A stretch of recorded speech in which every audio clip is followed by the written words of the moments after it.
Nur Cahaya dan Rosmawati, reseller Yelza Butik mulai mendapat ancaman dari member. Meminta uang mereka yang telah diinvestasikan dapat dikembalikan. Ancaman itu diterima dua reseller itu menyusul terbongkarnya kasus dugaan investasi bodong yang dijalankan perusahaan Yelza Butik. Saat ini telah ditangani Direktorat Reserse Kriminal Khusus Polda Aceh. Pengakuan Nur Cahaya dan Rosmawati, ancaman terhadap mereka bermacam-macam, mulai dilaporkan ke pihak kepolisian sampai akan dibacok apabila uang mereka tidak kembali. Nur Cahaya dan Rosmawati bergabung dengan Yelza Butik awal 2020 lalu. Mereka merupakan reseller unggulan Yelza Butik.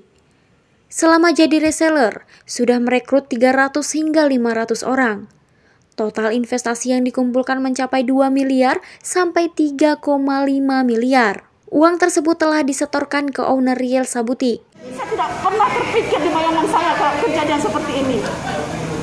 Ternyata akhirnya bukan saya merasa bersalah gimana. Bukan akhirnya saya banyak membantu orang kalau seperti ini kejadiannya. Malah saya banyak menyusahkan orang lain kalau kejadiannya seperti ini.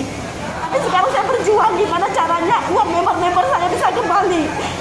Karena orang mereka pun banyak pengaduan sama saya juga kadang-kadang untuk orang ini supaya bisa masuk. Kemarin ini sampai ada yang minjam, ada orang yang jual Honda dia, ada orang yang menggadaikan harta-harta mereka untuk lebih masuk kemari.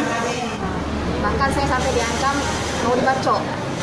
Sempat memang terjadi macam itu, kami mau dibacok. Yang penting pastinya uang kami dikembalikan. Gelombang peningkatan jumlah member terjadi sejak launching produk Yelza Butik. Namun, sejak 2 bulan lalu hingga kini para member belum menerima keuntungan seperti yang dijanjikan. Mereka khawatir uang mereka tidak bisa dikembalikan karena kasus tersebut sudah dilaporkan ke pihak kepolisian. Nur Cahaya dan Rosmawati berharap agar owner Yelza Butik dapat mengembalikan uang member yang telah diinvestasikan.